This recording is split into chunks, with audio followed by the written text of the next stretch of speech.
We could win this war. We can win this war? Okay, well, joining us from Orlando, Florida, is the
Hey. Give me a sec. I'm about to start. Just gotta get a couple things ready.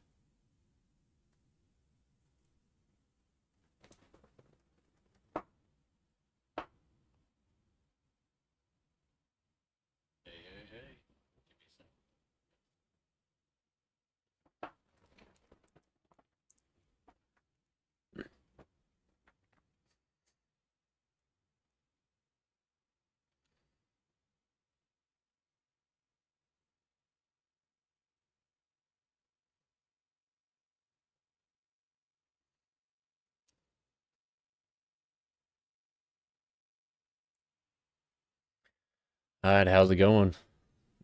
Shoot, it's good to be back. I'm yeah, today was a pretty good day. I got a good lift in. I pretty much chilled most of the day. I slept in a whole lot, but I told you guys I'd be here, and yeah, we're gonna react to this "Make Woman Feminine Again" conference. It's absolutely wild. So like, what was it?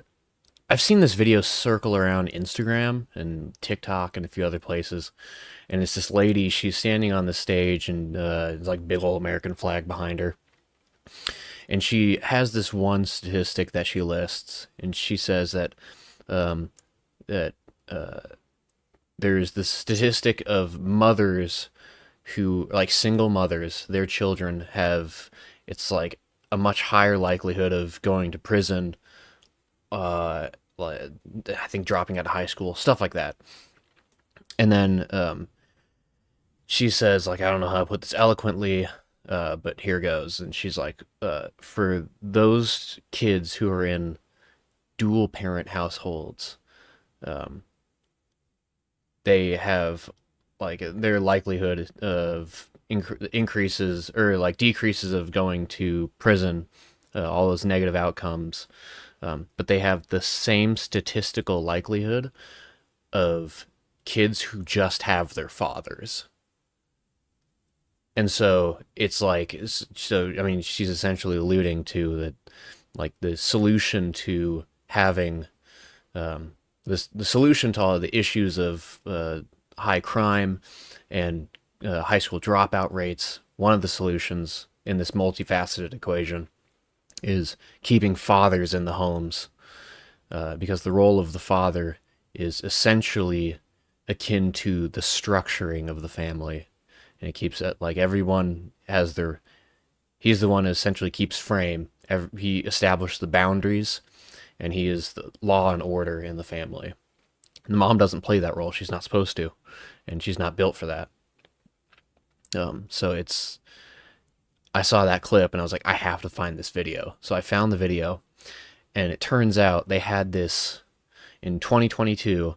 There was a conference, a entirely male-led conference about making women feminine again.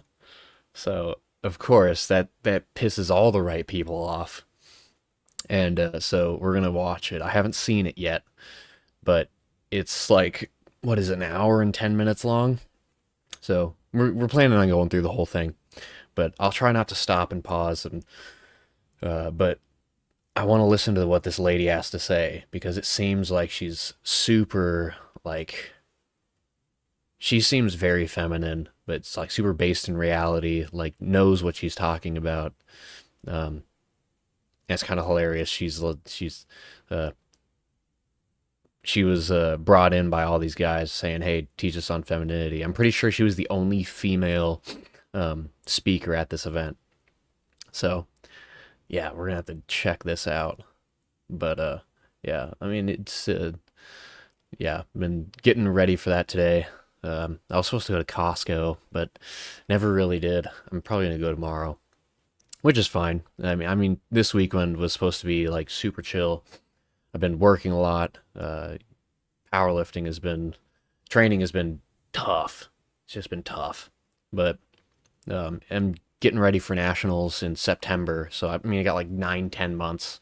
So it's way down the road. But I'm trying to hit my training, like push the gas all the way into nationals, because I want to. The big goal I have in mind is become a professional powerlifter. So that's, and I can do it. I know I can. I'm not too far away from the metrics I need to hit. So I just need to put my nose to the grindstone and just go for it. And I could do it. But as well, I'm also trying to start this up, trying to get people to watch me react to stuff, and live stream video games, and just have a good time, chat with my followers. Yeah, but yeah. Anyway, let's jump into this video. Let's see. This is gonna be interesting. All right, here we go. Oh boy. Make women great again. Make America great again. I'm thinking Trump. Make women great again.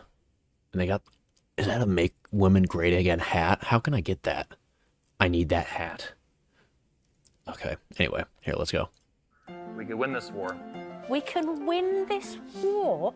Okay, well, joining us from immediately Orlando, pissing Florida, this is lady the man off. in that clip, Anthony Dream Johnson, who says he wants to abolish feminism and make women great again. No, but it also says, with a trademark, Oh. make women It's like great again for women. The real, Always it's like The great. View.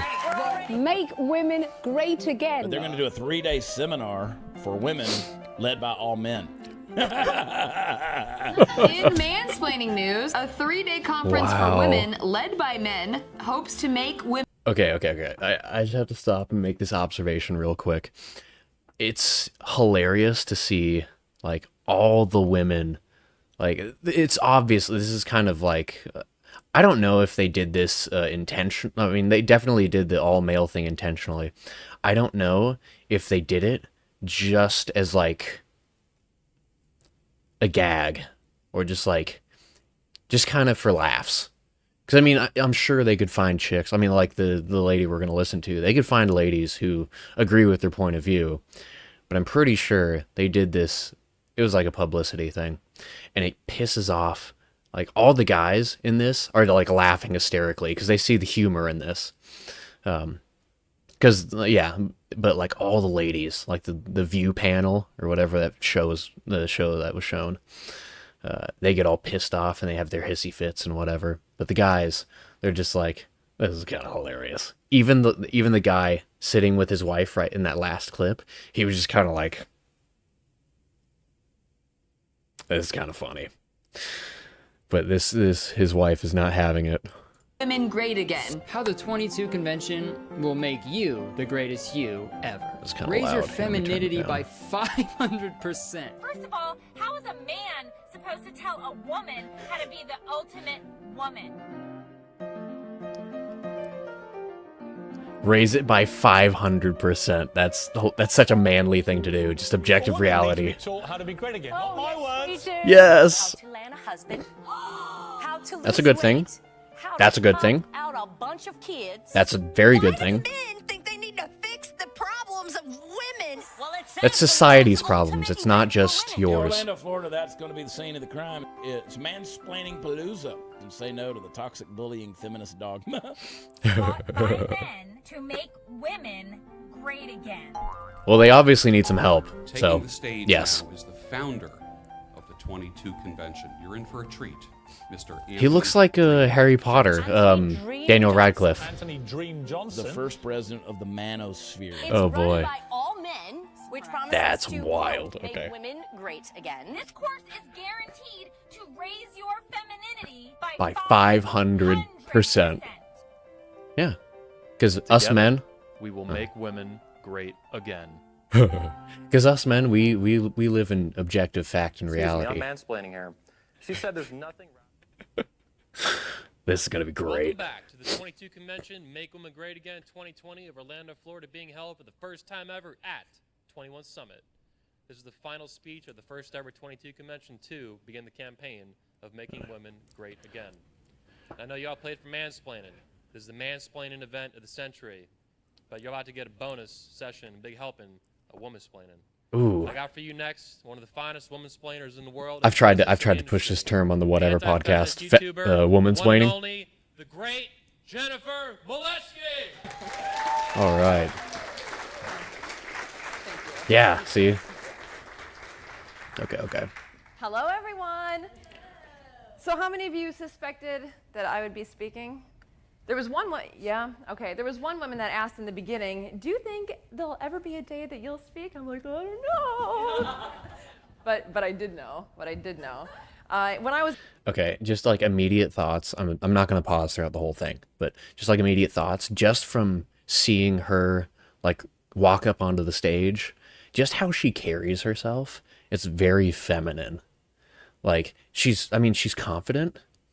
Like she knows that she's supposed to be there, and you can tell there's like an intelligence about her, but she's kind of like, I don't know, she like excited, and she's kind of like spunky. You can kind of see that in her, and I think that's like that's essentially like the energy of a woman, and you can tell she embodies it very well. was in school, I would always volunteer to go first. You know, if there was a school project or whatever, they would say, who wants to go first? And I always wanted to go first because then I was judged against no one. And now I'm the last one. And I'm not that cool with that. But anyway, my name is Jennifer Molesky, and this is my YouTube channel. This is the reason that I am here for all the things, well, I suppose not all I the things I also talk about. linked her YouTube channel in the bottom, in the description, so go check it out. I talk about integrity, and I really want people to stop looking at other people with fault and looking in the mirror. I just think that's a way better approach. So My goal is the same goal I think all the other speakers had that have Look at spoken those here, and that's to the get videos on her you to be channel. All men excited are to go back trash. out into the world to be your authentic That's self great. Sheltered life. and help change the world, because you have all flown here. I mean, it's so sad. I think about that. We all had to get on a plane to fly here to meet. I went to Checkers and spent $40 come on, on get out of here. myself. I'm gonna feel it. Like the next sessions, I'm gonna meet Okay. other women who weren't feminists. We had to fly somewhere. That is wild. And maybe not, you know, I'm sure they're all in our communities, but I think it'd be nice if we could just find different ways to be ourselves and be beacons, you know, be lighthouses. So I call myself a self-responsibilitist. I think I made that up. I don't know. It just means that I absolutely believe in being I know what that means. self-responsible. I have never been a victim. We'll get to that, but That's I have always key. found as much fault in every good and bad that has ever happened in my life, and it's worked out really well for me. Like, even if I bomb this speech. Okay. I have been pausing quite a bit, but like I was watching something today. It was a satirical video about a guy. He was mimicking talking to like his one of his buddies, and he was like, yeah, my ex or my girlfriend was talking about her crazy narcissistic ex. And then he mimics his buddy, and his buddy was saying, wait, yeah, my girlfriend talks about how her ex was super narcissistic. And they're like, both of our girlfriends had narcissistic exes? And he's like, let's call up like Bill and let's see if his girlfriend has a narcissistic ex. And then it turns out all of them have girlfriends that say they have a narcissistic ex.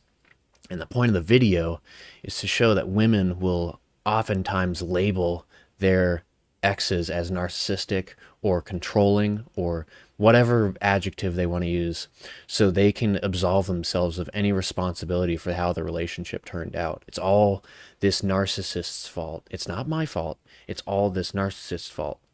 Now, of course, like men can play just a part of destroying the relationship as a woman can. But it's important, just like this lady says, as Jennifer says, she wants to find as much of responsibility in her situation as possible. Like, she wants to take responsibility of that, so then she can grow herself into the future, and she become a better woman because of it. And I think that's extremely important. If there are any ladies watching this, that's one of the key takeaways I can almost guarantee she's going to pound on.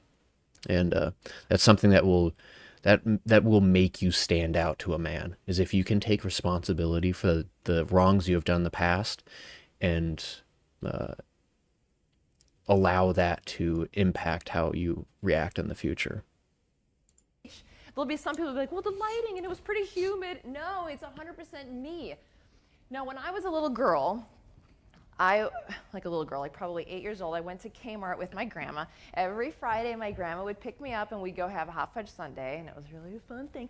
And one night I was in Immediately really she has a brat 8-year-old mood. Older And female my grandma mentor in her wanted to life. go to Kmart for something. So I ran in with her. That's important. In my little dark mood. I was never like a tantrumer, but you know, like that dark, cloudy little girl. You've seen her, that was me. And I was at Kmart, and my grandmother ran into a woman that she used to work with at an insurance company. And the woman that my grandmother worked with was in such a good mood and so vivacious and happy and exciting that I stopped. I was just like in She was awe a of her. feminine lady. And I stopped being crabby. Mm. And I thought that was an interesting That is the thing power as of an a adult. female, like a feminine woman right In there. a room before, and we're all like, When there's a woman who's and then someone feminine, walks in and they're cloudy, and you're like, shit, I can't say anything. Like, I have to wait for that person to. yeah, so when a feminine chill woman out. walks into a room, they can like bring bring negative things to energy. bring people to their level. But this woman didn't do that. I thought that Yes. was pretty cool. So I like to talk about her. That's because so this is like cool. 30 years ago, and I'm sure she's dead, but I remember her. You never know how you're going to impact somebody. And that's pretty cool. When I was 18 years old, I was in retail, and you know, being a cheerful and kind of a weird girl, and out in the world for the first time. I didn't really understand the world yet. And I was working from like 10 in the morning till 2 in the morning at a t-shirt place in Wisconsin Dells.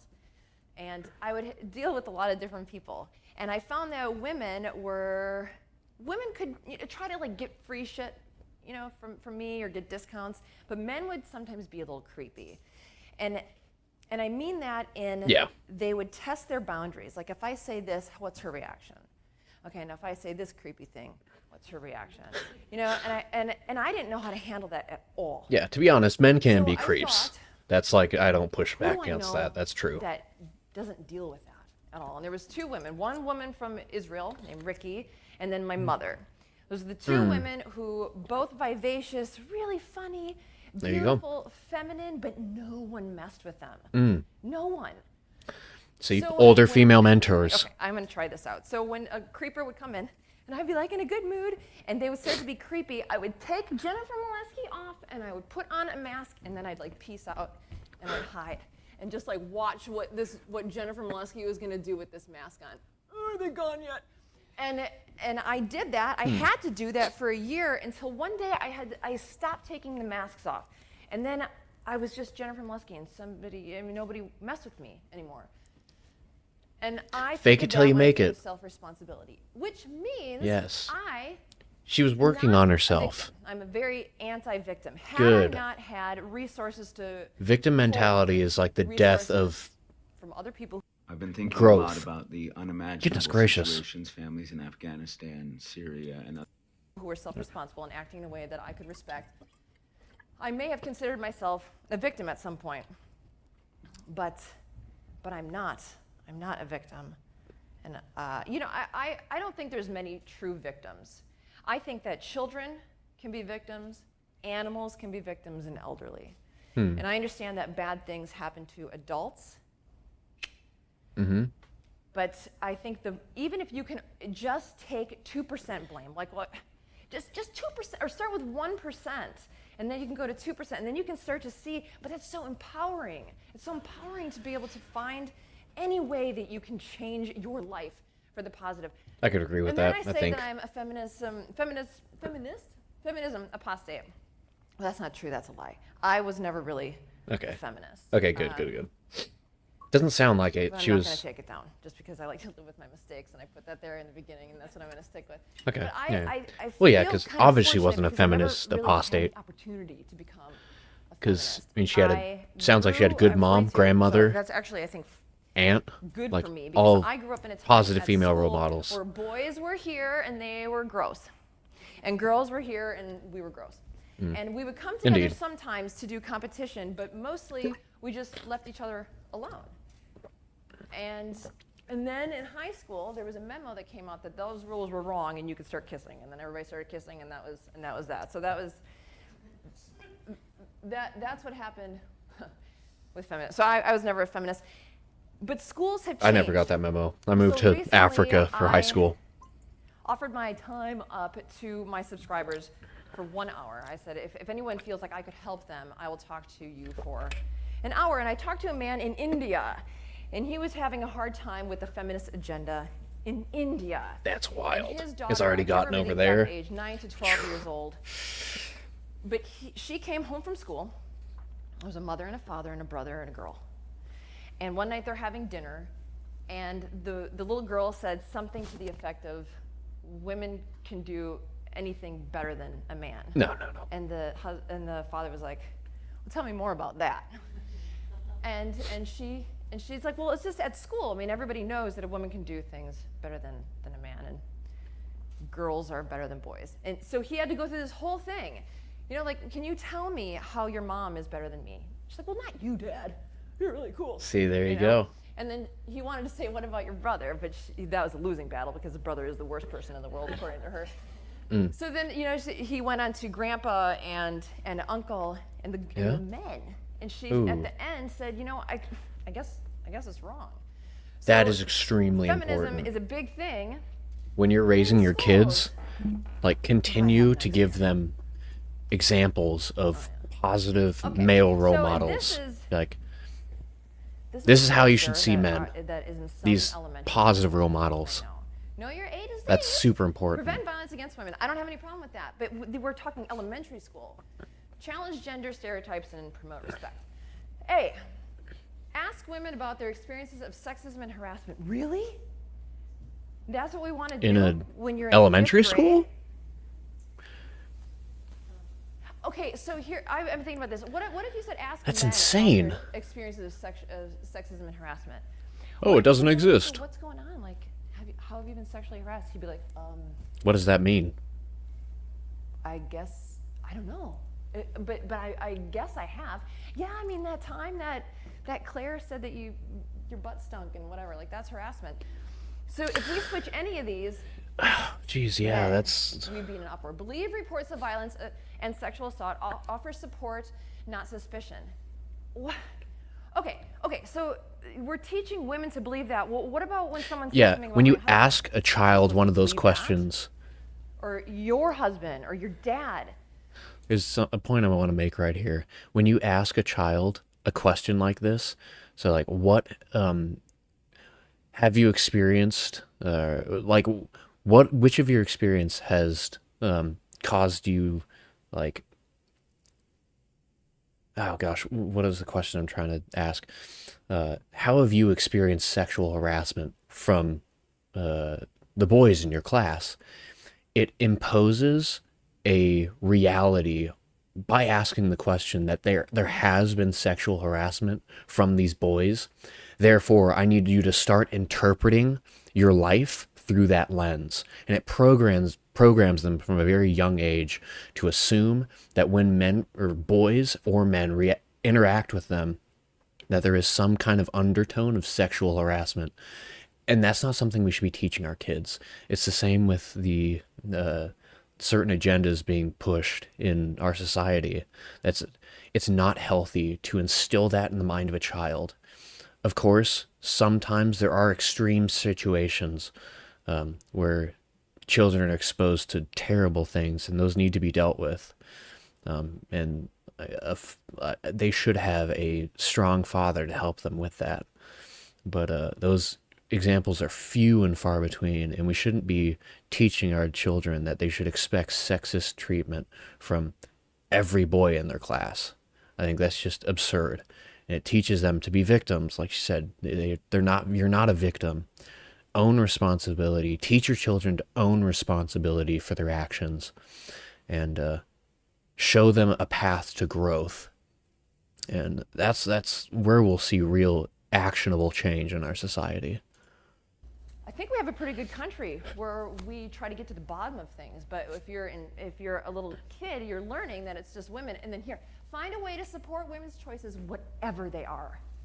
Whatever they are. Whatever they are? Okay, well. That's a bold statement. Here, let me see. Raising your children, K to 12, that's 15,000 hours. So maybe you're like, okay, well, that's just a stupid poster. I can absolutely combat that, and you probably absolutely can. But K to 12 is 15,000 hours. Wow. 15V. I guess I didn't edit that. I don't know what that is. But 15,000 hours. So Malcolm Gladwell wrote a book. It's not his Blink. It's not, maybe it's Outliers, but it's anyone can become an expert at anything with 10,000 hours. Yeah. Okay. What are you an expert at from your K through 12 education? 15,000 hours of indoctrination. That's disappointing. I mean, they don't even teach you to be an expert at anything. That's wild. With little snippets of indoctrination, 15,000 hours adds up. My gosh. They're not at school. They're with you. Now you have an impact. It's true. Except for the average person, I hate to talk about the CDC because I think they're kind of poopy farts. But 8 to 10 years old is 6 hours per day of screen time. So what are they seeing with their screen time? Gosh. I don't know. I mean. So when they are home with you. Locks and whatnot, but I mean, think about the 6 hours a day on a screen. If they're staring at that, and then you like stop and interrupt and get their eye contact for 6 hours a day. Yeah. Okay. 11 to 14, 9 hours a day. It gets worse. And then it gets a little bit better because they're a little bit more active in life. My gosh. 15 to 18 That's years old. heartbreaking. They're 7.5 hours. Almost 8 hours a day of screen time. And that's not good. That is not good. Let's Oh keep them my off the gosh. screen. Okay, well, they're out in the world. So this is a new ad campaign in Canada. Oh, that's not Canada. I mean Canada. Don't pay attention to this. The most loving gift you can give your first child is to not have another one. Are we in communist China? Sweet. What are you doing up there in Canada? Oh my gosh. We're being infiltrated. We're being sold an agenda. Yeah. So I thought.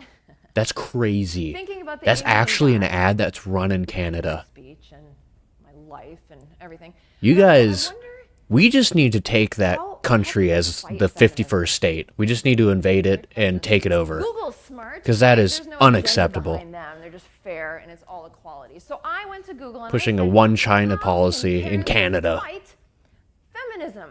How fight feminism? Number 1, Yes. feminist parenting, the fight for equality at home. Number 2, 6 ways to explain feminism to parents who just don't get it. Number 3, how feminist mothers can raise feminist sons. We need the patriarchy to This is defend damning. the vicious feminists that want to eat you.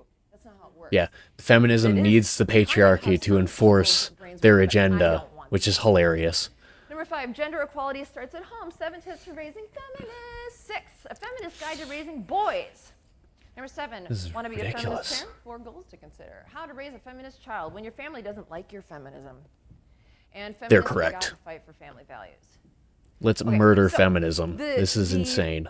Stats are kind of weird on that. It's like Oh my gosh, how many ads are there? 30 to 60% of women identify as a feminist. Then why? I wonder how much that is today. 100% of the first page of Google is there all how to be a feminist. Do you guys know? This is stupid, but do you know where the best place in the world to hide a dead body is?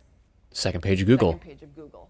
There you go. No one ever goes there. Exactly. So we have this, and that's why. So so this is an agenda, I believe, Yeah, it is. and that's why I'm really happy to be here. And Pushed like I was by saying most of before, our we get to media. all fly here and say who's Most gonna- companies, who's gonna feed the which is dog being and less who's the and air less by conditioning now. fixed on Saturday, and maybe Claire can come and fix that. And we had the plan just to be around women who were somewhat like-minded. We're all different and we're all unique, but I think we're all wanting to be better, and we're not finding that being better is in alignment with being a feminist. Yeah. I think. Taking accountability for your life. Yeah. That's anti-feminism in a My mom said, nutshell. "Who cares what you think?" Thanks, Mom.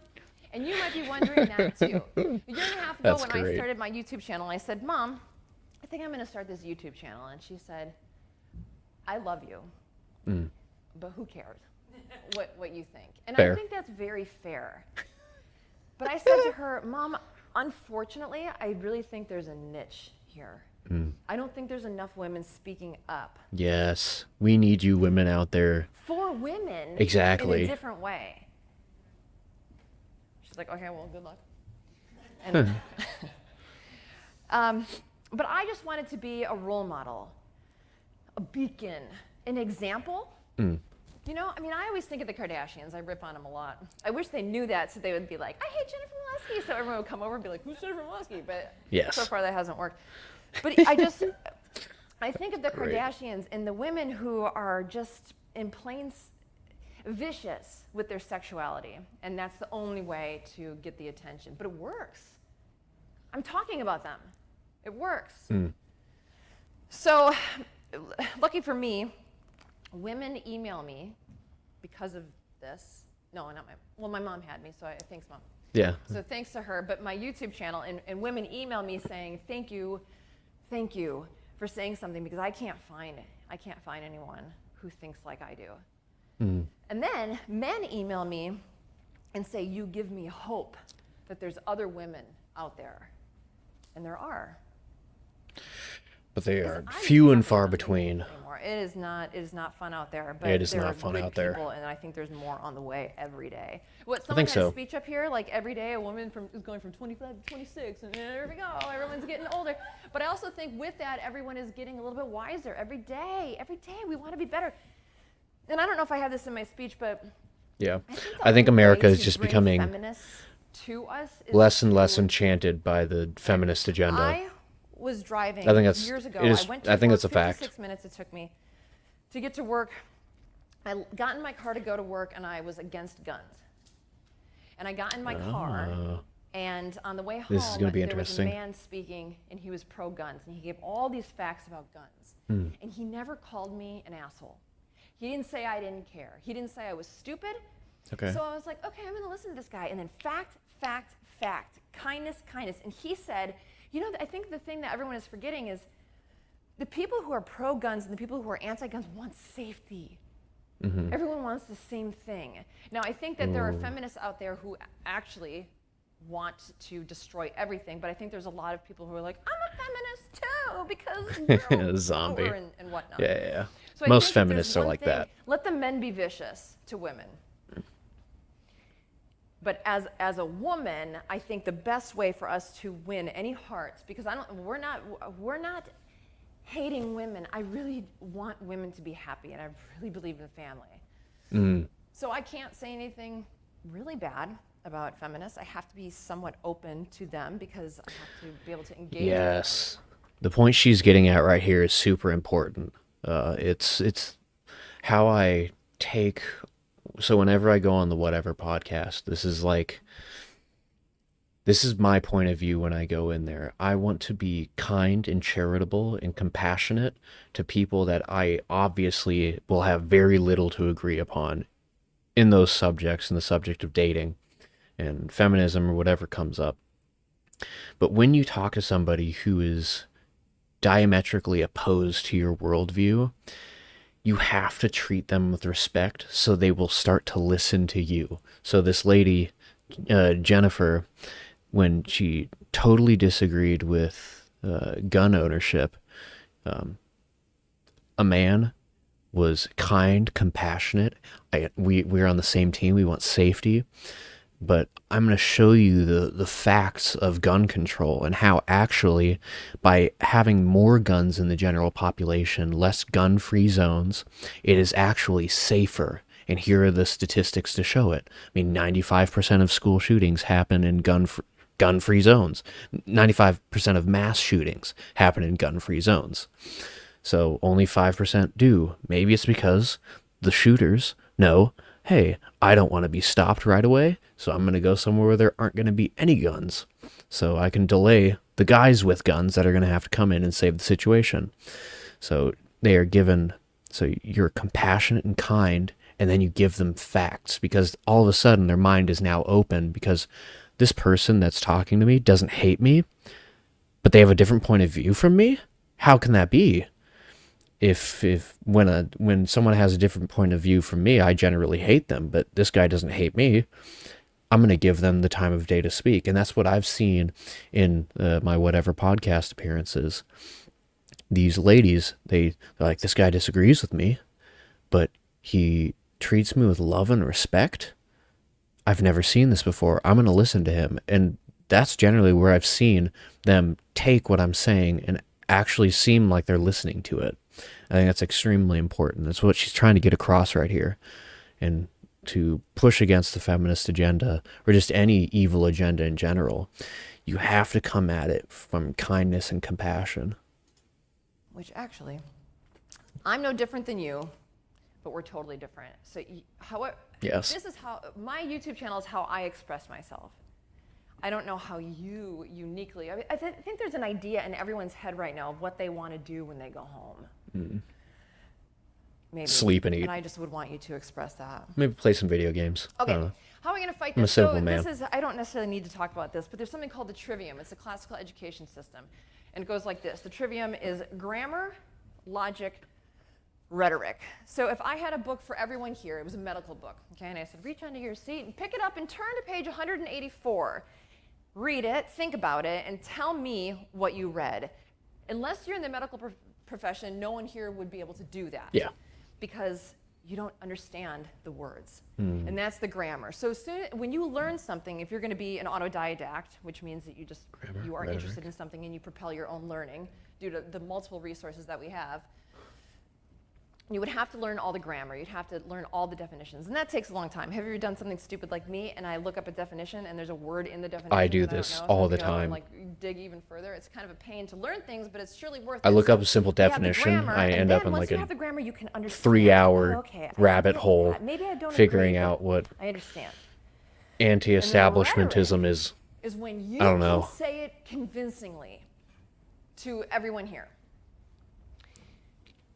And that's good because you understand. And then you can fight ideas with your ideas fairly, and you can share and learn, and the best idea can win. So from great rhetoric comes sound bites.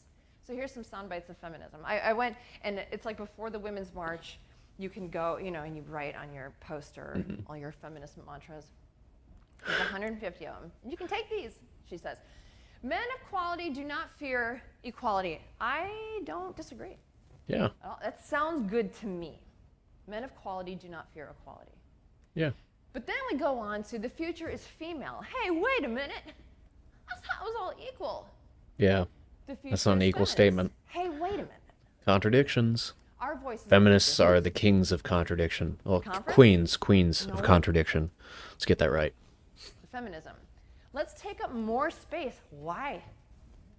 To be equal? Do you want to take up do you want it to be like equal space? Do you want to take up How do more you space in a measure that? comfortable way? Like, I don't This is We're all God's emotional children. feeling. Equality. She told me so. This is probably the most honest thing.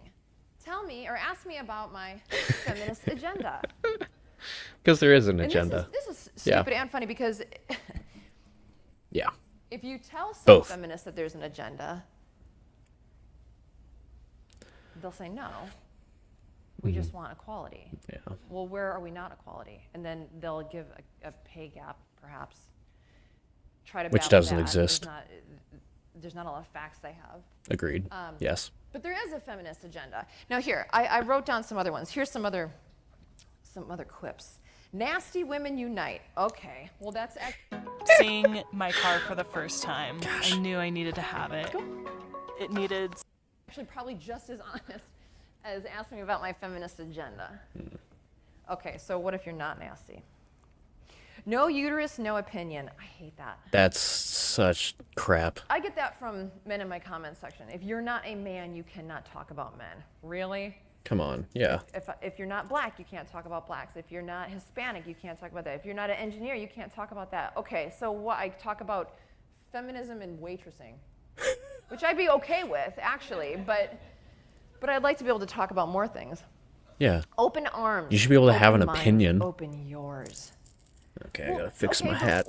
Okay, I will. I'll listen to what It's you like have squeezing to say. the crap out of Will my you head. Listen to me. No. I imagine they would say that. I'm kind of making them like I'm creating the bitchiest avatar of a feminist, and that's what I'm battling right now. If you can cut off my productive choice, can I cut off yours? Maybe they don't. I'm 42. I have a different educational system, but it seems that everyone forgot that there's this one moment where reproduction happens. It's sex. If you guys, it is sex. When you have sex, that's when it happens. It's not a couple days after. It's not when you're thinking about what you should do or how hard it's going to be. We're not asking to fill vaginas up with cement. We are asking them to think critically about who they Critical have thinking, sex with. yes. Now, thinking about That is promiscuity, the hardest somebody on thing the to whole- ask of a What feminist. if- Critical thinking. This would be horrible.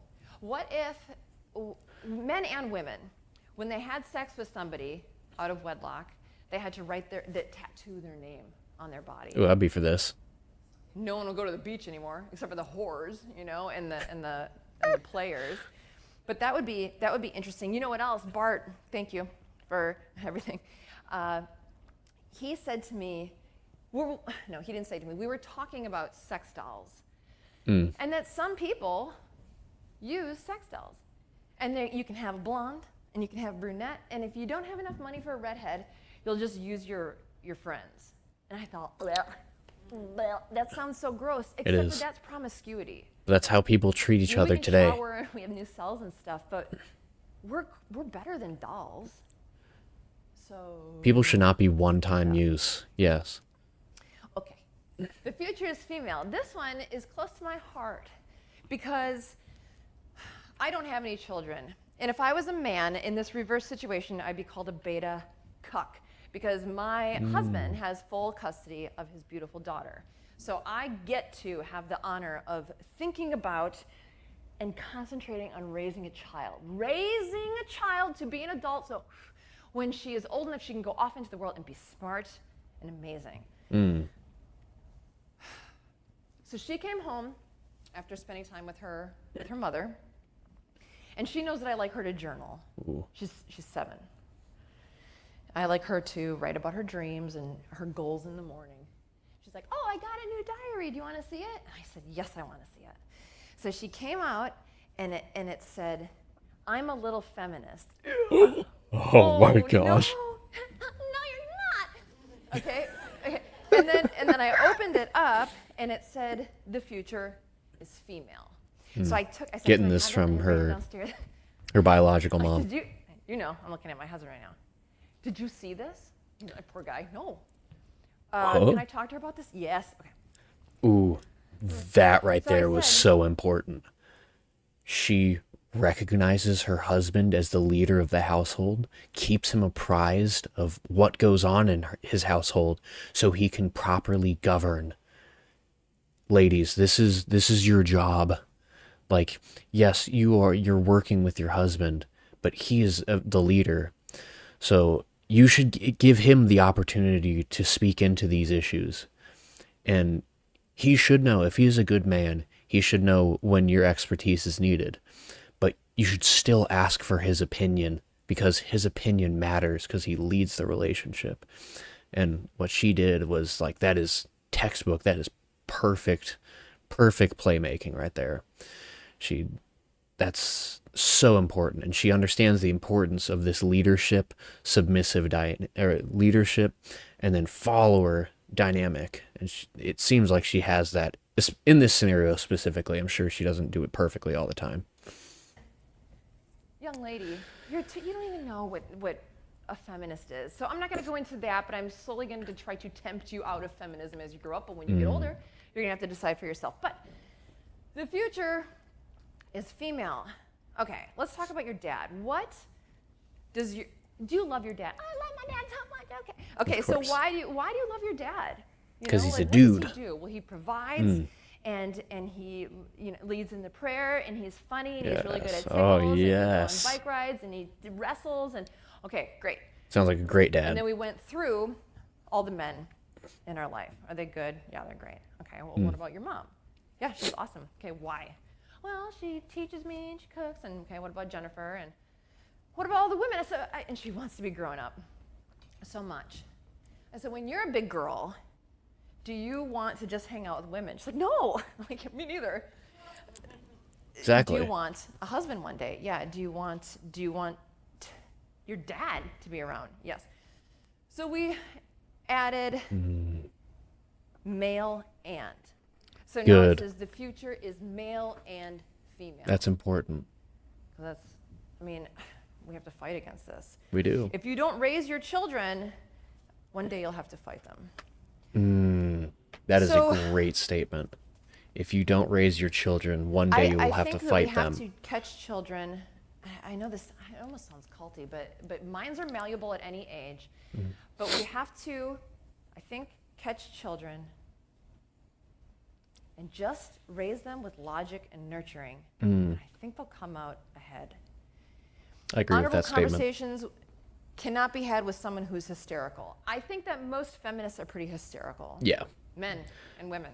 Pretty much, so yeah. You can't really have an honest conversation with a feminist. With a tried and true feminist. Like when I was like 10 years old, before recess, I'd be like, I'm starting a club. And if you want to be a part of my club, just come and sign up. And guess what? All the girls would come and sign up for a club. What are we going to do? Nothing. They just want to be a part of something. We all just want to be a part of something.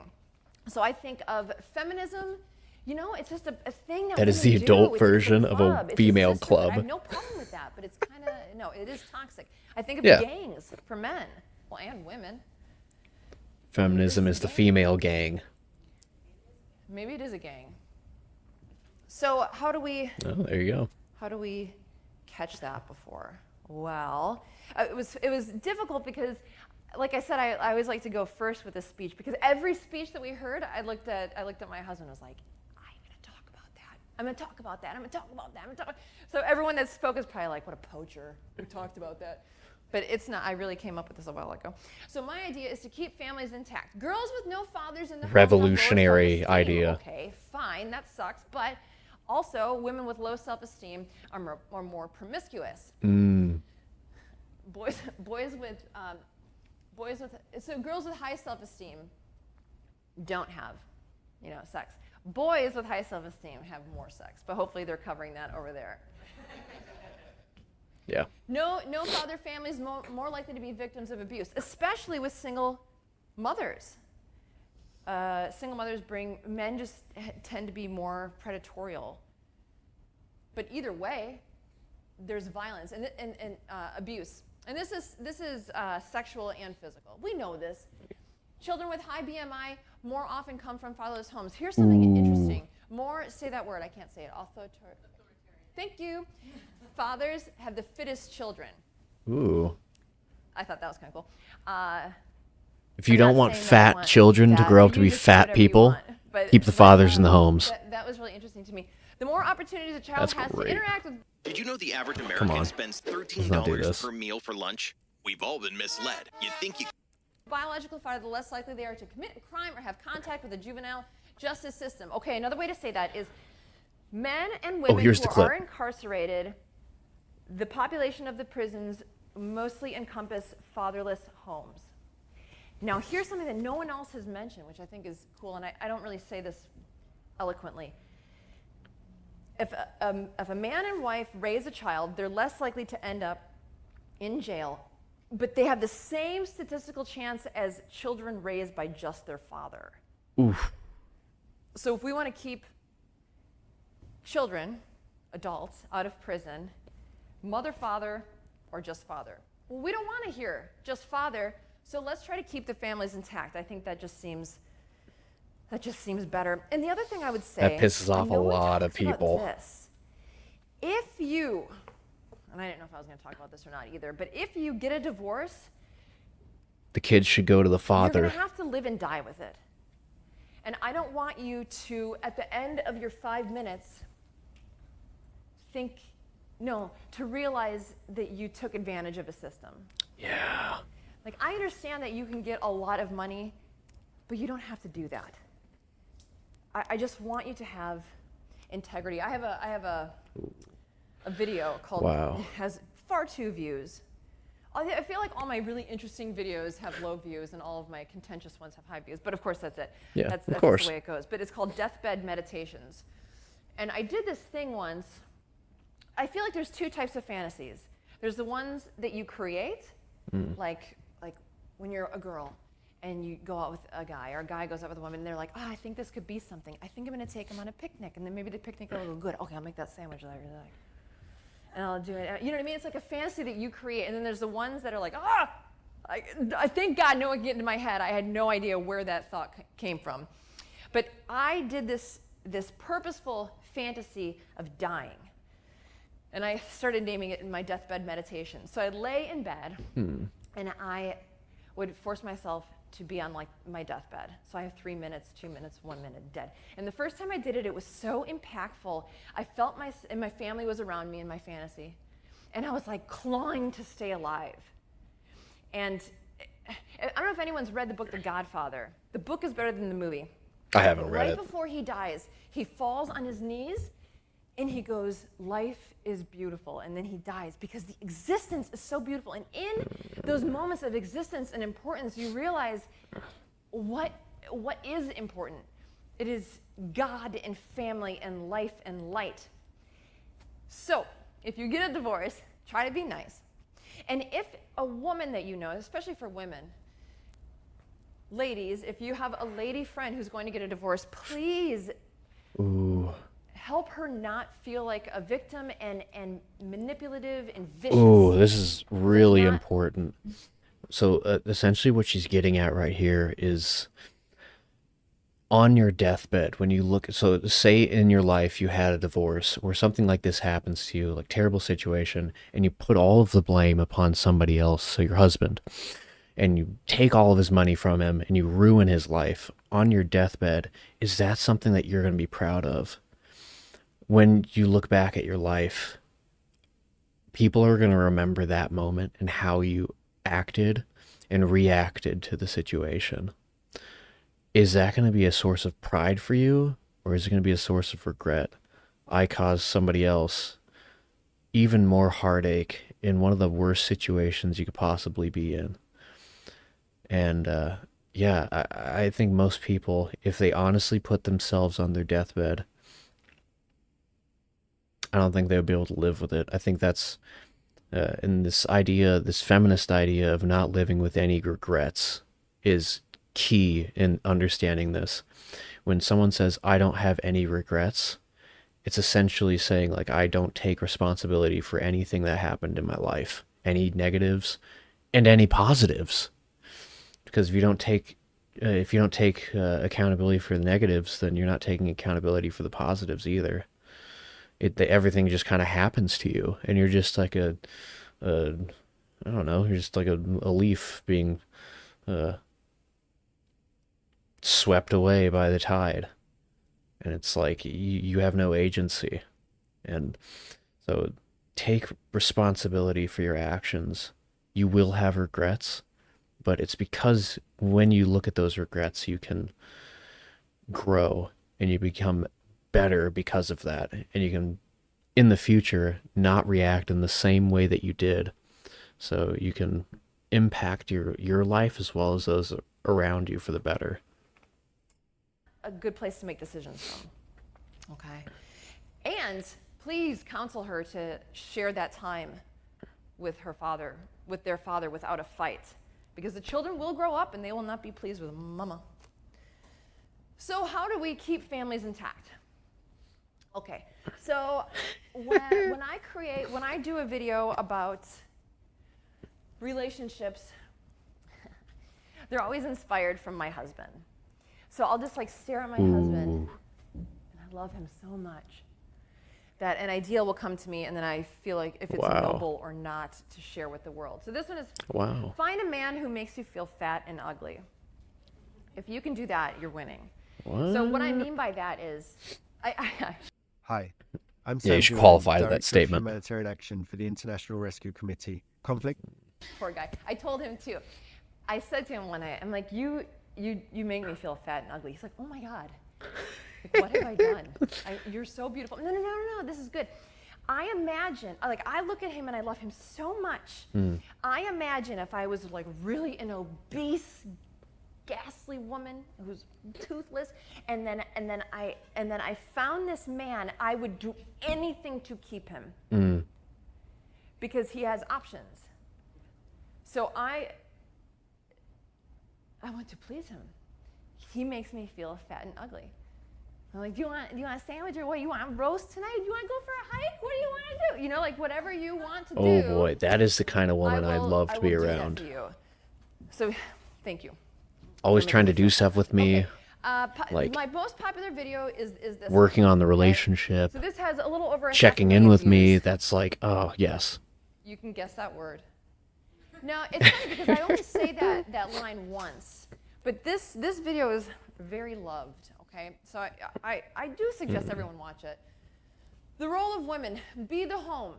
Yes. You're not meant to leave the home and try to be make the money home. for the home. Now, I understand we're in a weird world because sometimes you need two incomes, but I also think if you really want to be a stay-at-home, Pay attention to this part. Conversation this is going to be good. with your husband and say, listen, this is a goal and this is why I want to do it. And then I bet he will get on board and say, okay, I can't do it now.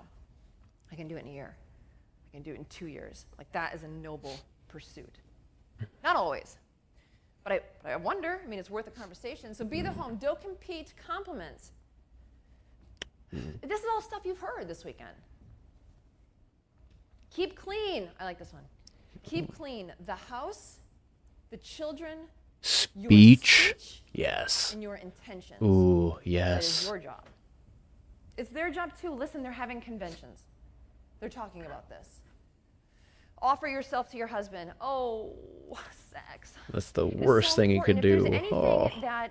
that men are aching for and longing for, it's sex with their partner. Not a whore. Not another woman. Yes. You. Yes, that is so important. Allow him to be masculine and create a good life. Be there to calm him through his successes and failures. Men will fail. That's okay. Be there for them. Hmm.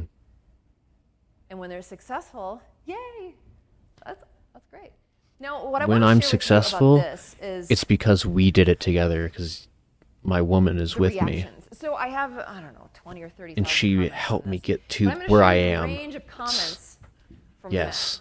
men. Everything you just said is why I love my wife with all my heart. She is my home. This whole video was spot on. It made me think of my wife and children the whole time.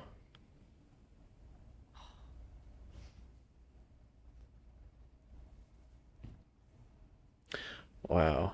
You can really tell she believes what she's saying. I can't even say it. It's so sweet. And I'm happy for that. Husband's house band holds things together. A wife runs the house. That's a big job. It is. Can you read it? Because I can't. Oh my goodness, this is so hard. What's the difference between men and women? Women don't cry, or men don't cry. I'll help you, Jennifer. Turn the. George Bruno said. The difference is facial hair, and I wanted to say, take my tweezers for a week, and I'll prove you wrong. I think it's the emotion. Wow, women yes. will come and sit at my table with my wife and I uninvited. They look at each Because other. They as a all say man, the same I am thing. I want what you two so have. less. Is what we have. I don't You show are my the best. emotion I like wish I that. could make my wife I want a understand woman our who life is does. immensely better. Just I adds played this that video for my wife. She that started element to the walking off relationship like a that I vampire don't running from sunlight. bring. I normally don't comment on videos, but this one made me slightly depressed. Never knew how bad I wanted something in my life to come home to until someone else really spelled it out. Oh. And then here, this isn't like that. That was the gamut. But then here's some other ones. I protect not because she needs it. I protect because she's worth it. I know I can't do that anymore. Okay, so She just can't. Wow. She So- really believes what she's saying. yeah. Oh gosh. Right. Okay. I have something written down here. So people have talked about dance partners. And my husband and I took, before the world ended, we took up ballroom dancing. We just found this place that offered free lessons. It was really cool. So what's cool about ballroom dancing is it looks so graceful and effortless, but there is pressure. And when we take our stance, he is pushing against me, and I'm pushing against him, and I need him really strong. So before we start the dance, I'll like check him, you know, like, and he doesn't bitch, he doesn't cry, he gets stronger. And then when he's ready, we go and we dance, and it looks very nice, but it's a workout. And I think some women, I think it happens for two reasons. I think that some men are weak. They don't understand that we need Most strength. men are weak. Oh, I tried it and my wife didn't like it. No, you didn't, because she would have liked it. Yep. Women need strength. So I think that there's some men who are weak, and I also think there's some women who are too strong and don't know how to submit. And then you have this. You have pressure, and then I think the man's like, wait a It's minute. multifactorial, What is yeah. going on? We want to be going in the same direction, but this is really uncomfortable. And then there's a pressure, and then you're both on the floor. And he's like, that sucked. And the woman's like, I want a new partner. When instead, maybe we could just say, we need to learn how to dance. I need more pressure from you. And he'll say, well, I need you to submit a little bit more. Or not, I don't know. Yeah. But that's what I think. You know, and the other thing I was thinking, like, how can we how can we become better women? And I can't tell you what to do, or you, or you, or you, or any of you, but there's this thing in Alcoholics Anonymous where it says, I admit that I'm powerless. Oh, what is it? I admit that I'm powerless over alcohol and something, something, something. But I admit I'm powerless over what? As a woman. I mean, you can do it with anything, but we're at a women's convention. I am powerless over comparing myself to other women. Okay. Well, how can we solve that? Well, get off social media. Okay. I admit that I'm powerless yes. Get off social media. Good point. My desire for power over my husband. That's Genesis 3 right there. Some problems. But maybe that would be a fun way. So I need you to work on yourself so you can go out into the world and just be happy and be an example. That is so important. For other women. This conference, I guess specifically what she's talking about, this is not to beat women down. She's trying to do this to help you, to help modern women get what they actually want, which is a healthy relationship. Lowercase b and an uppercase B. Beauty, beauty. Lowercase beauty, uppercase beauty. There's a difference. But then I have a video on YouTube, Princesses versus Queens.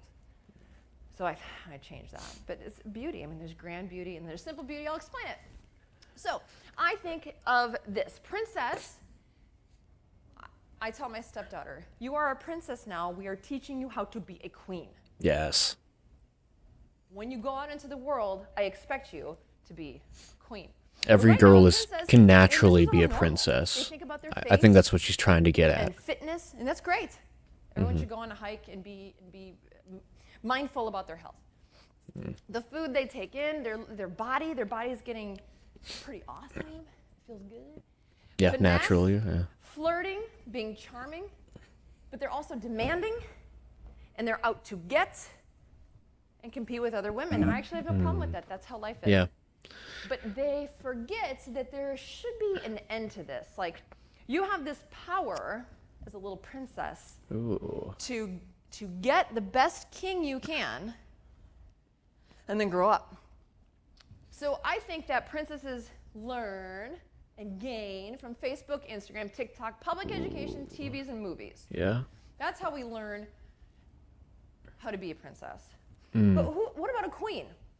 I mean, I just named some things. Frugality and finances. I wasn't raised to understand money at all. I was raised poor. So I am afraid to spend money. And sometimes not. I don't have a great relationship with money. And I'm working on it because I'm a grown-up, self-responsibility. But I wish someone had done that. We do this thing with our daughter. That's the overarching theme of this speech. Self-responsibility. So everything she does that's good, she gets a ticket for a currency, and then she gets to spend it. So like 5 tickets is 20 minutes on her tablet. 25 tickets is meal of her choice, prepared by her. She likes to cook, but I mean, we cook with her. That's so cool, yes. And one of the things, yes. and I actually think that there's a lot of adults who could use this. We give her a ticket for saying excuse me out in public. So one day at the grocery store, she just like got in everyone's way just to say excuse me. And she gained a lot of tickets. I don't care, you know. I want her happy to say excuse me. Okay. If she says thank you to someone holding the door, she gets a ticket because she's oblivious.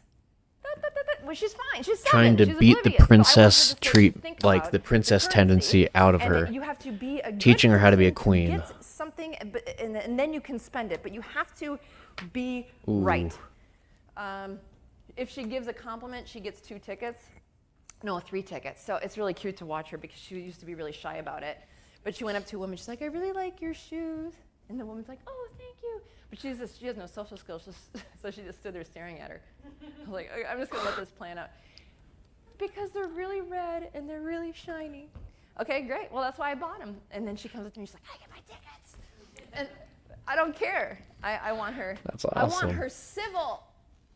Yes. And I want her to be of service. Because that feels good. Fidelity, we don't talk about that a lot. Family, cooking. I can't believe how many women don't want to cook. But you know what? If men said that it was like a man's thing, women would be rioting in the streets because, God damn it, they can cook too.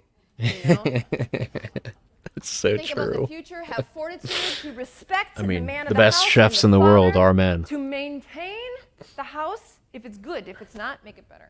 Mm. Honor the masculine, give homage to the feminine, be a mother to Yes. your children, be a mentor to young women. So it's That's struck like me just lately that music whatever to you my wanna be when ears. you grow up. You want to be an engineer, you want to be an orthodontist, you want to be a dog groomer, a teacher. You can go and give a lot of money to someone to teach you to do that. But the one thing that most women will be in service of is a household, a husband, and a family. Who's teaching that?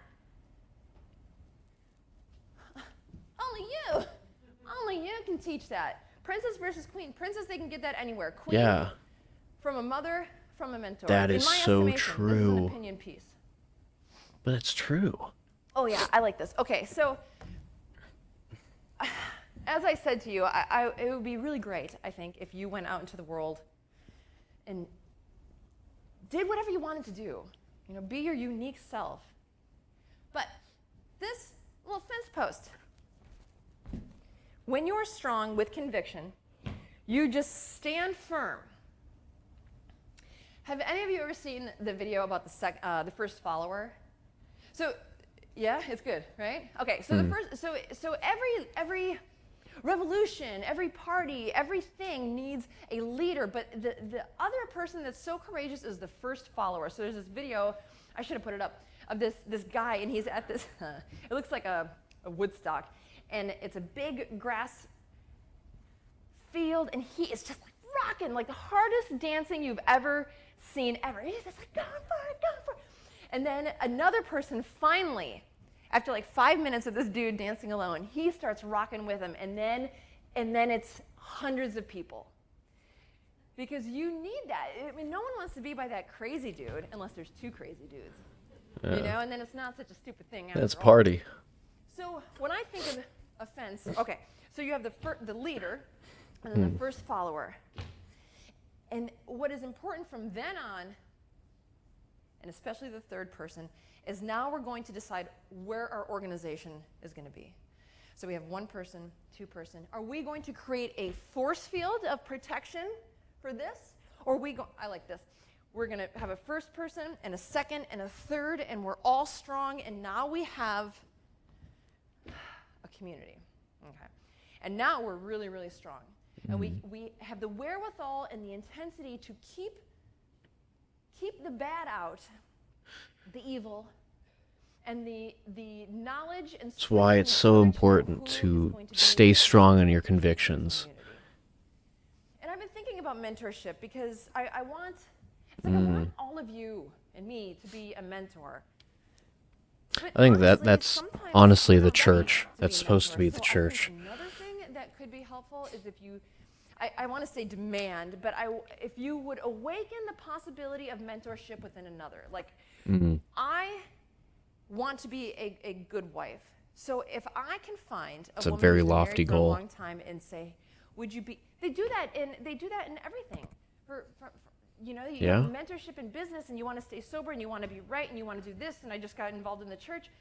But they don't really do that with relationships. So what if we could say, Sally, you've been married for 10 years, 20 years, 50, I don't care.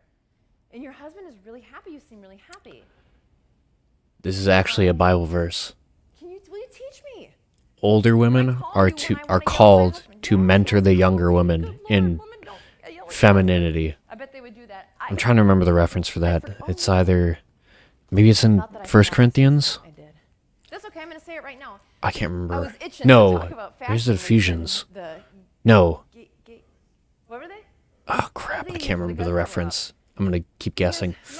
But I can't remember it. Starting with a blank page can be overwhelming. Grammarly gives you a head start. Simply type a prompt. Okay. Recently did this, we made a pact where if we leave the house for longer than 30 minutes, we have to dress up. Or leave the hotel room for longer than 30 minutes. We have to dress up. So we have been doing that, and I just want to tell you about that experience. Because I would just wear whatever's comfortable, and so would he. But when we decided to do this, well, first of all, I believe in civility. Oh dear, I believe in civility. But when I put nice clothing on, I feel far more civil. I'm thinking about how I'm feeling. It elicits civility naturally. And he feels more dignified, so he acts more dignified. Now, here's what's cool about, from my experience. You do whatever you want, but I'm just telling you about my experience. When we go out, I can see everyone like this. It's like when we're in the produce section. And I'm feeling avocados, there's people. And many people will stop and say, did someone get married? What do you do for a living? Are you famous? We've gotten that. It's crazy. I mean, in a sane and beautiful, lowercase b, uppercase b, princess queen, we wouldn't be stopped because it'd be the norm. But have you seen those benches? They're like, if you're looking at this, your advertising dollar could go a long way if you advertise at this bench. So I feel like we're an advertisement. Okay. Okay, here's my cool story. We were out to brunch, and I was facing this way, and right here is an 8-top of women, and my husband is right across from me, and I'm cold, like I always am. And he got up to use the restroom, and he put his coat on me. I didn't ask. He put his coat on me. Used the restroom. When he came Important back, part of masculinity. we decided that we were ready to go. Identifying problems and providing solutions. Not asking, but just doing stuff. He puts his arm out, we walk out, and it's a big, you know, the garage doors at the hip little restaurants now, and you can see out into the sidewalk. He always has me walk on the inside, so he like moves me to the inside, and we walk off. And he said, did you see the women at that 8-top? I said, no. He said that every single one of them stopped what they were doing to watch our interaction. So even the women who were facing away, you know, were like watching what we're doing. And I said, I hope, and I think that will change one of them. To awaken them to the possibility that, oh, that looked kind of nice. You see, he put his coat on her because she was cold. Well, maybe I want that. Okay, well, you know what? I want that. That looks pretty good. But I've never put a jacket on a man. Ooh. Well, maybe I need to do some things. Maybe I need to act a little bit more civil to get civil. Working against the feminist programming. There's a woman, and it's funny because when I say self-responsibility, Showing people that anti-feminism anti-feminism is good. Google would never be invented by with anyone tangible examples. That's cool. Because they didn't have the imagination for it. You have to, in order to get to there, you have to have sneaky paths where you can look back and be like, oh, that was cool, that was cool, that was cool, and now here I am. So sometimes you have to have the imagination. This is how ding-dongy I was years ago. There was a woman that I worked with. Her adjectives are great. A work meeting, and it was her day off. So she comes in, and she's like to the nines. She looks so good. And I said, Bree, do you have another job? She's like, no. I said, oh, did you, like, were you at the doctor? I'm like, well, you look really good. She's like, no, I just like to dress like this. And to the doctor? That I had the right, like she could, wait a minute, she just leaves the house for no reason looking like that? Well, maybe I can do that. And then I did, you know, like, and I can't believe it took courage for me to leave my house looking good. Well. That's I'm funny. just saying it right now, I can't believe it. But I had to give myself permission. I'm like, well, Bree can do it. If Bree can do it, I can do it. And then I did do it. And maybe I've stimulated the mind of another woman to do that. And then I didn't know how I was going to end this. But then I thought about women who we should acknowledge. Not Cardi B and not the Kardashians. Juliet Gordon-Lowe, founder of Girl Scouts. That's pretty cool. Does anyone know what Campfire Girls is? Doesn't matter. They're defunct now. But I bought this book at an antique shop. It's the Campfire Girls, and it's like hundreds of. It's similar to the Girl Scouts. You would have to get badges. You would do things, and then you'd earn a badge. I think it's like $5 on Amazon. If you do one page of that, you will be more qualified than most women. I would say it's just amazing that. Oh and boy! It's sweet little things like learn how to make 3 appetizers for 3 people that you love and make sure that they like it. You know, the feminist way. Yeah, I was about to say. Boy and Girl Scouts of America. That was by 3 women. Julia Child, she was inspired by food. They didn't have children, and her husband was an artsy-fartsy kind of dude who lived in Paris.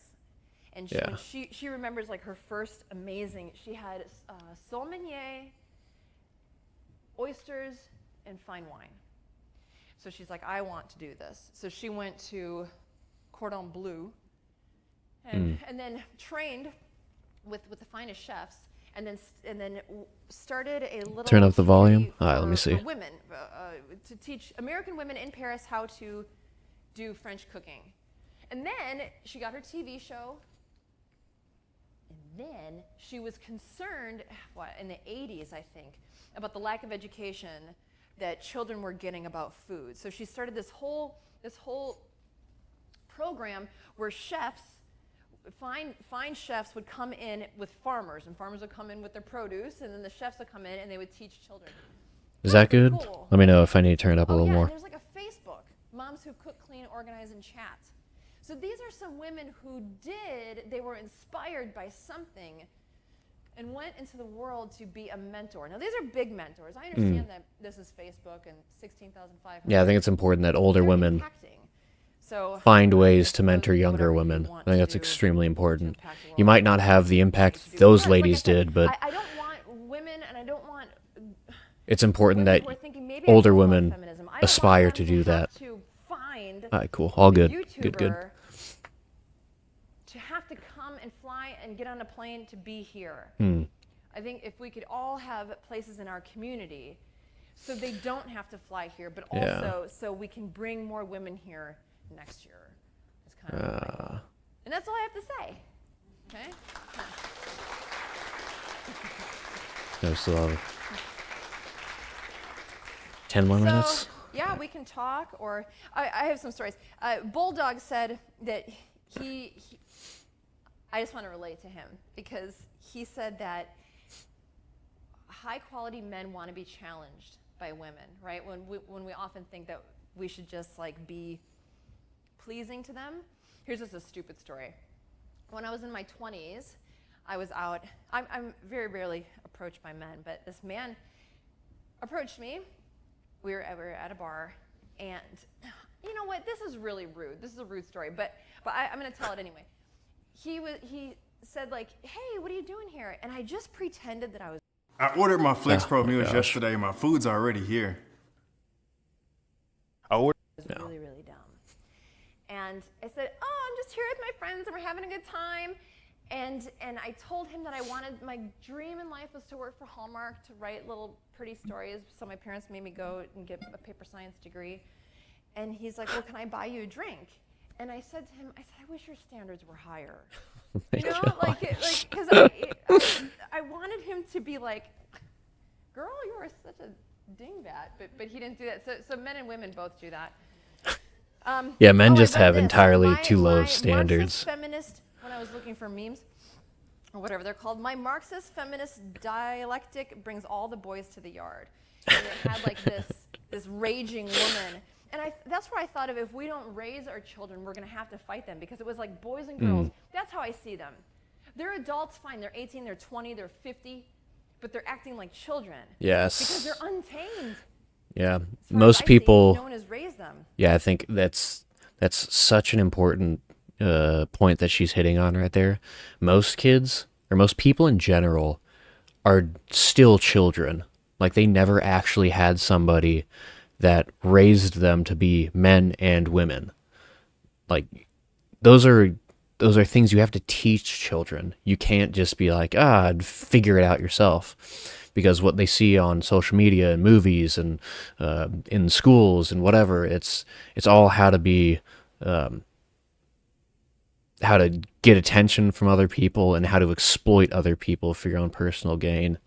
But you have to teach people to be selfless. So in this context, to be a woman, to submit to your husband, to submit to not every man in your life, but submit to your husband or your father if you're not married, and to be under their roof, their frame, so you can practice being a woman, and then having those female mentors in your life. So your mom, grandmother, or if it's maybe an older lady in the church, that's all of that should be there to teach you how to be a woman. And when it's not there, you're left just feeling things out, trying to figure out, like, how do I get through this life as a man, a woman? And yeah, and what you usually get is when you don't have that, when you don't parent your children, when you don't tell them what's going to be expected of them. I have a belief that there should be, in your mind as a parent or just as a person, if you're thinking about having kids, there should be the thought in your mind that there's no such thing as adolescence. What I mean by that is there should be you should think people as having two stages. You are a child and then you are an adult. Now, I think that age differs for certain people. I think generally speaking, you should consider your children adults when they get to probably the age of like 12 to 14. Now, I'm not saying kick them out of the house and tell them to start working a job. No, that's not what I mean. You should stop treating them like children. Stop expecting childlike behavior out of them. Tell them, okay, you had your time as a child. And usually speaking, like people are in adolescence, what's the trope? It's my mom and dad don't respect me. They don't think I'm old. Like I feel like I'm growing up. Like I have my own agency. My parents don't understand me. They still treat me like a kid. I want to be an adult because that's natural. That's a good thing. You should treat your children like adults. So start giving them responsibilities, start expecting stuff from them, but then also give them subsequent freedoms so that they see there are positives to being an adult. Start teaching them about finances. And so women, how to take care of the house, how to submit to a father figure, or how to submit to male leadership. This is how we do it. When I talk to your father, this is how I talk to him if you're a mother. All of these things, you need to be training your kids how to be adults so that they go out into the world and they're not just floundering about trying to figure it out for themselves. Then, because a lot of people, they never figure it out. They get to their 30s, especially women. It's a plague right now where women will get to their 30s and then they'll try to find a guy and there's nobody there. And they got to figure out why don't I have somebody? There's either something is wrong with me or something's wrong with the world. And what feminism has taught to women is that it's never your fault. It is always the patriarchy or some external force that's keeping you from being happy. Because you were supposed to have fun in your 20s. You were supposed to party and sleep around and not be a woman. You were supposed to essentially act like a child. That's part of your experience. You should have been enjoying all that stuff. But it turns out fruitless in the end. So I think, yeah, we see this plague of men and women who are still children at the age of 30 and have to figure things out. And the way we fix that is teaching our children these things. And it's going to take a very long time, but I mean, that is the solution. But it's the solution that needs to be put in place. That's not good. Yep, someone else said, you made me cry, Priscilla, right? Because the first thing you said was women go out to complain. I mean, and that's not why they go out, but sometimes you'll find these little cluckies and they say mean things about their husbands, and you said, don't do that. Oh, I was so moved. And I just want to reiterate that. Yes, don't talk negatively about your leadership. That's or the men in your life to others, not ever. There are avenues you can do that, but when speaking to other people, don't talk negatively about your husbands, fathers. Yeah. Haven't found someone yet. I'll tell you about a struggle that I had. I work in fine dining. Oh, yeah, I have a minute left. I work in fine dining, and I would see these couples that had been together forever, like 30, 40, 50 years, and the woman would look at him so sweetly, and the man would look at her so sweetly, and they were so bonded and beautiful. And I'm like, I want that. But whenever I Arrested development, 100% having a strong paternal and maternal presence in your life has infinite value. I totally agree. That's facts right there. I would never be a member to any club that would have me as a member, you know, because it's like, oh, you trust me to be part of you. I don't want to hang out with you. And that's how I was with relationships for a long time. I didn't think, some of the men have talked about like applause. And I want to ask young girls who are looking for a partner, what kind of a man do you want applause from? Or are you still in a phase where you want applause from everyone? Ooh. You know, because we have to discern that. Find out what kind of a man you want your daily applause from and what you'll do for those applause. Okay. That's a cool distinction. I don't remember what the beginning of that story was. It's like the women who are addicted to social media. So I would go on these fake dates. They're addicted to the applause. And I would close my eyes. Remember the kind of fantasy that you control? And I would imagine myself going out with a really nice man. Someone who would allow me to be kind and honorable to him and would do it in return. And it was so uncomfortable. Because it's like my neuron connections weren't, that wasn't my pattern. That wasn't what I was comfortable with.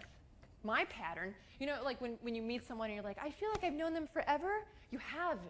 It's your shitty relationship with your parent that you're trying to repair that you've never done. Like, I know that Jesse Lee Peterson has some repair work, yeah. Things to say, but I have to agree, until we work on our childhood, we're gonna try to keep earning and yearning and earning for that love of the parent. So I had to like recalibrate my brain until that was an option. Like, oh shit, that imaginary date wasn't so bad. Like, that's actually pretty attractive. So then I could go out into the world, and when I would meet a man who I actually thought would love me, that I could love, they were attractive to me. I think I'm really done. Oh yeah, 0. Yeah. That's it. So much to explore at Total Wine and More. Oh my gosh.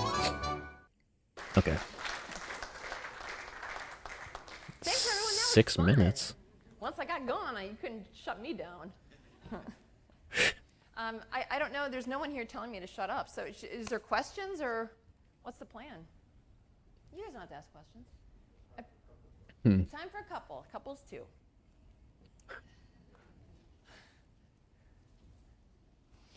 I just want to make a quick comment. You were talking about that woman that you met in the Kmart with your grandma. The Kmart lady.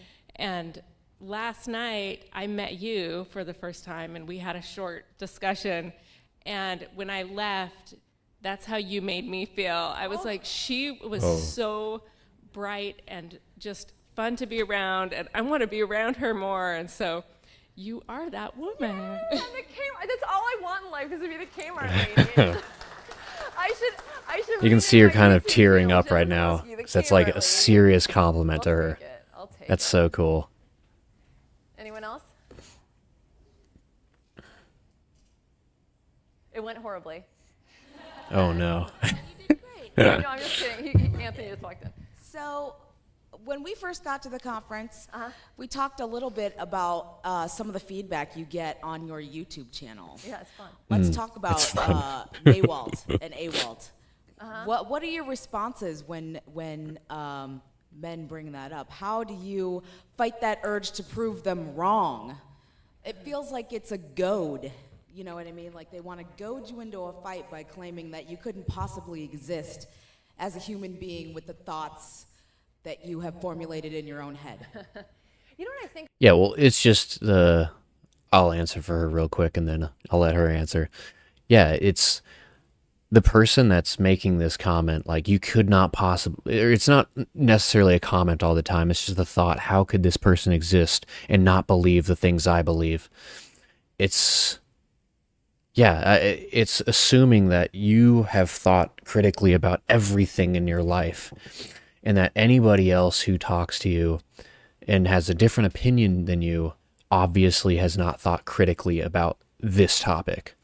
And that's just not the case. I know plenty of people, or I have had plenty of conversations with many people I disagree with, and I don't immediately just assume they have no idea what they're talking about, or they've done no research, or they have no expertise in these issues. Like, you will never grow in life if you assume that I know everything, if you think you know everything.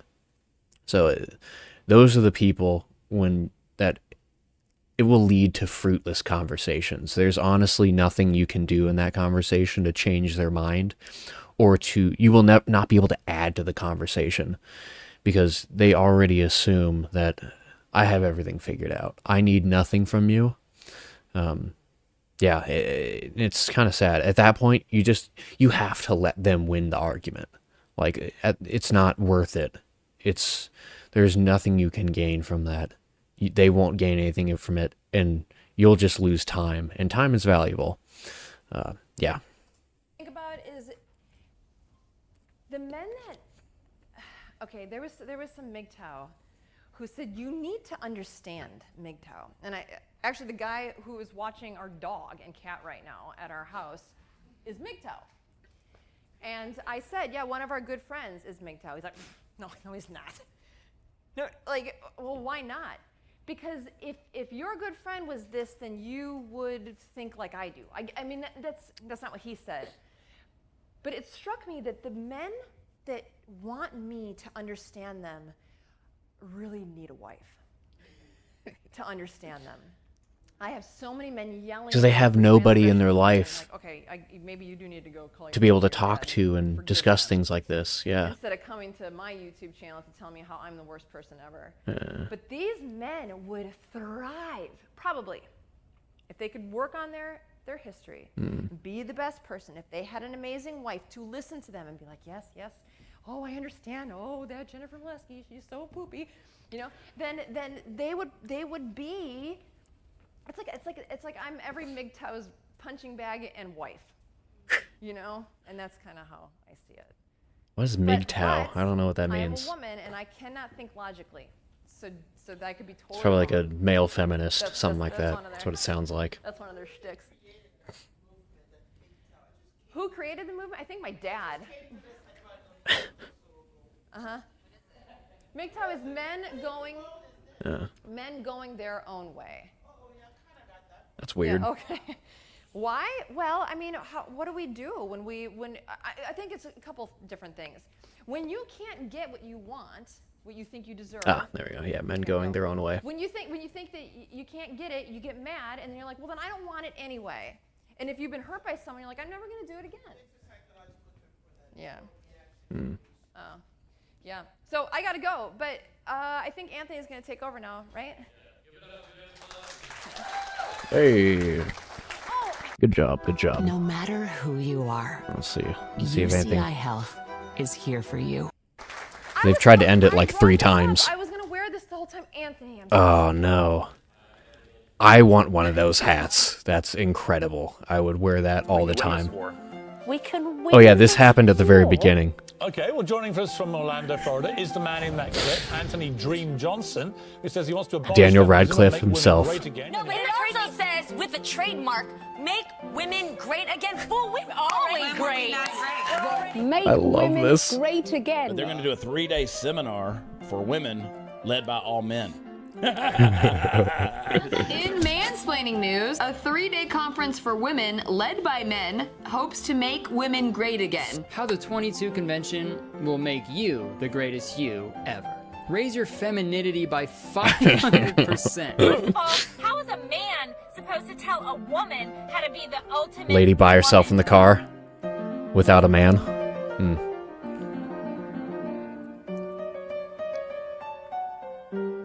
Well, women need to be taught how to be great again. Not my words. Yes, yes. Land a husband. That's a good thing. How to lose weight. That's a good thing. Pop out a bunch of kids. That's a great thing. Why do men think All great things. fix the problems of women? Well, it says the world's Because women ain't fixing it. Yeah, Orlando, Florida, that's going to be the scene of the crime. It's mansplaining palooza. And say no to the toxic bullying feminist dogma. taught by men to make women great again. Taking the stage now is the founder. Because feminism ain't been working. Convention. You're in for a treat, Mr. Anthony Dream Johnson. Anthony Dream Johnson. Anthony Dream Johnson. The first president of the manosphere. It's run by this is all incredible. men, which promises to, quote, I make love women this little great video. again. This course is guaranteed to raise your femininity by 500%. Together, we will make women great again. Oh, that's awesome. Excuse me, I'm mansplaining here. She said there's nothing. Go to 1-800-Flowers.com. Okay, I think that's it. All right. Oh, it's so incredible. Yeah. I mean, yeah, it's okay. So let's see. Just my thoughts coming out of that video. So I think the main point of that video, and I think this is kind of the point Jennifer was getting to, was She said it in the very beginning, and she kind of hit on it throughout the video, and it was that women need to take responsibility for the good and the bad that happens in their life. It is accountability, and I've seen a bunch of videos online goofing on that. But throughout her whole talk, those are the things that were hit upon. That the women who want to become, in her words, queens, they need to, that it's a skill that they need to work towards. But to do that, you have to look back in your life, and in your current situation. She polled, so one of the examples she gave was, there were two examples she was talking about: her deathbed reflections, and then her ideal date. Near the end, she was talking about, like, okay, if the man that I want to eventually end up with, this is how this our ideal first date would go. And he's like, and do I just want applause from this one man, or do I want the applause from men in general, like all of these men? And characterizing this man to be that kind of guy who is going to expect you just to receive applause from him. And does that turn you on, or does that turn you off? And she's thinking critically about it, taking accountability for her current status and her current situation, and thinking, that's not where I am, but I need to get there. How do I get there? And working to take steps to get to that place. You have to be able to identify that there are things in your life that are not ideal as a woman. And then what she says you should do is find a mentor. You should go to your mother. Honestly, though, mothers nowadays, generally speaking, are not going to know how to be feminine. So if I were talking to women out there, women who are looking to be more feminine, geez, where do you look? Honestly, the best place is probably in the church. And finding some older woman to mentor you in femininity, trying to find that a couple in church, an older couple in church, or just a couple that has a healthy marriage, where you see that the husband is leader of the household and his wife respects and honors what he says and does, and she turns to him for all of these things. Find that couple and just ask the woman, will you please mentor me and teach me how to be a woman, how to embrace my femininity? Because as Jennifer was talking throughout her speech, it was all about, like, these times in her life when she would meet real feminine women. The Kmart lady, how she just exudes happiness and positivity, and it just pulled her out of the funk that she was in as an 8-year-old. And she identified very early on, this is the kind of woman I want to be. I want to be like her. I want to be like the Kmart lady. And how do I do that? And it's peeling back all of the feminist garbage dogma that's been programmed into your mind, identifying that there are regrets in your life, that there are things you need to take accountability for. And I know I'm going on a big mansplaining tirade, but it's I'm just learning from Jennifer. I mean, that's all it is. I'm letting her womansplain to me, and to inform my mansplaining. Yes, that's how I'm going to rationalize this. But yeah, I think, and just like from her personality and how she carried herself while she was talking, I mean, I could kind of get a sense that she's a little all over the place. But I mean, you can tell she's smart. She knows what she's talking about. She has cohesive thoughts that make sense. And but you can still see that there is a spunkiness about her. There's kind of a little bit of chaos in there. And I think that very well describes feminism, like not feminism, femininity. Being a woman is kind of being a little crazy. It brings, so in a relationship, as a man, like me in particular, I'm very like, I don't know, I'm pretty serious. I'm a pretty serious dude. I love humor, but my humor is like, it doesn't manifest itself super easily. And I'm very much not chaotic. So I want somebody who can bring that into the relationship. I can control that. There's like a boundary to it. Like I can corral this chaos and I can channel it in my wife, into healthy avenues that will, it'll just make the relationship fun. Because the woman does bring the fun into the relationship. It doesn't come from the man. Well, let's be honest here. It comes from the woman. And that's like, that's why life wouldn't be very fulfilling if women weren't there. When do we get the NB-splain? I don't know. That's a really good question.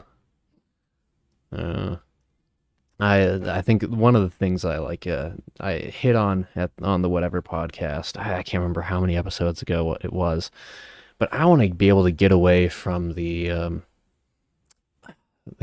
constant like word weaponization that people tend to use in these conversations, where I'm going to call you this specific term. So I'm going to say you're mansplaining, or I'm going to call you a misogynist. Therefore, in my mind, I don't have to listen to what you say, because I can already categorize everything that you're going to say and fit it into this box of, I don't need to listen to this. Instead of thinking maybe this person has something to offer, maybe they have some good points, it's automatically assuming that this person will have nothing good to say because I can characterize them with this one or two terms. And on the Whatever podcast, I was like, this is not an argument. You can't just make that. You can't just say you're mansplaining and then expect that to refute everything I'm saying. No, you actually have to engage with the topic at hand. Now, maybe you can't think critically about the topic, or this topic is a little too challenging for you. That's fine. Just don't say anything. Don't try to belittle the other person because you can't understand the topic.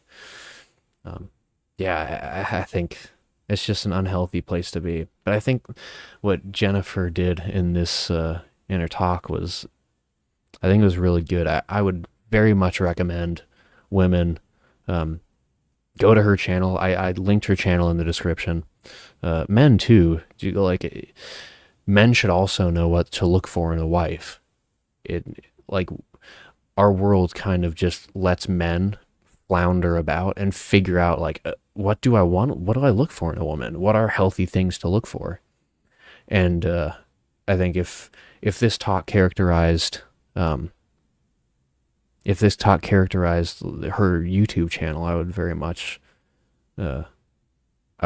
much suggest going to see what the other content she puts out in shorter form.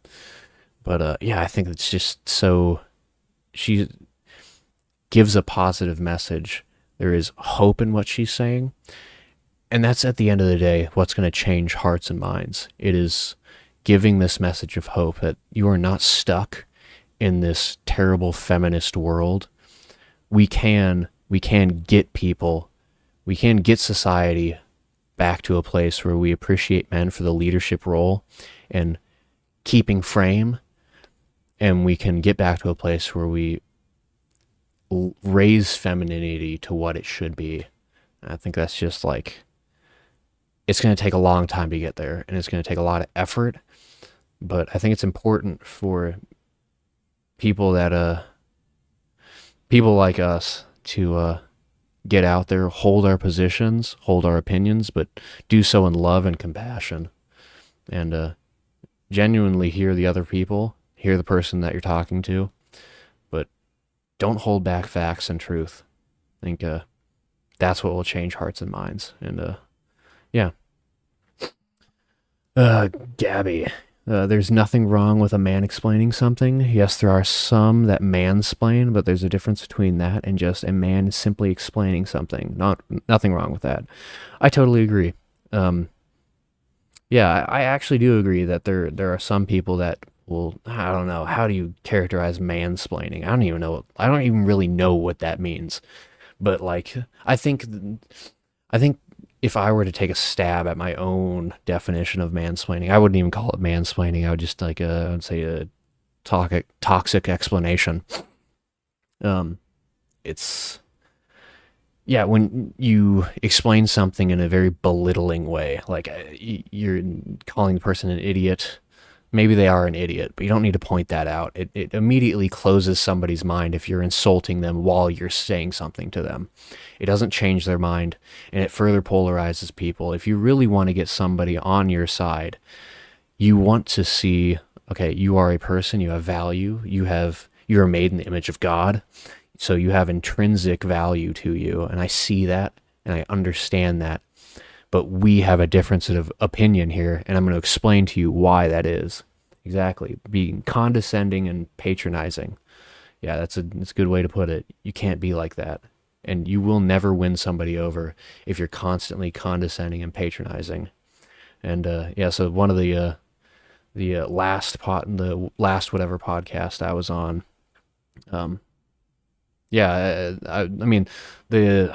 Andrew Wilson. Incredibly smart man. Oh my gosh, he has a YouTube channel called The Crucible. I think he releases some incredible content. You should go check him out as well. But I think he teeters on the condescending and patronizing verbiage. Now, I don't think anything he said is wrong. I would say I agree with him on everything he said. I mean, there were some very clippable moments he had, which were they were hilarious. I had to keep myself from laughing hysterically, but he teeters on that edge. I wouldn't be able to say he's like, I'm not going to say he's a condescending person, of course, but he teeters on that edge. He closes the minds of the people he's talking to, and some of the parts of that episode, not all of it, he's not constantly, but I would say there were times when I was like, there were times in the episode where I was like, okay, he's right. I agree with what he's trying to say, but he's kind of condescending, which I was like, it's for the entertainment value, so I appreciate that. But okay. To be fair, after an hour or so of associating with certain mindsets, it's hard not to be that way. I totally agree. It's like we were there for what, 5-6 hours. So no, yeah, you're 100% right. It is hard not to be that way. Yeah, exactly. I feel that after a certain, and what was it? It was like Andrew's. It was like 4th or 5th appearance, like in a row. That was wild. Yeah, I can't imagine how much like willpower it took for him to do that. So like he has my appreciation and like respect for that, because that was nuts. Just associating with people who are just totally brainwashed by culture for like 5 episodes in a row. That was, props to Andrew Wilson. That was incredible. And he's a smart man. And if you want to go check him out, go to The Crucible. Such a cool resource for debate, just debating topics, but he's really good about debating current culture and why it's so damaging. Gabby, yep, 100% agreed. Like you said, women can womansplain as well. Exactly. We can toss around terms day and night, and we'll never push the needle forward. So maybe we can acknowledge terms, because words are important and meaning is important. And we can use terms, but we should not weaponize terms to discredit somebody else. We should argue with logic and reason and fact, and that should characterize how we discuss or our discourse with other people. Yeah. You gonna game tonight? Yeah, I am. Actually, right after this, I'm gonna end this stream.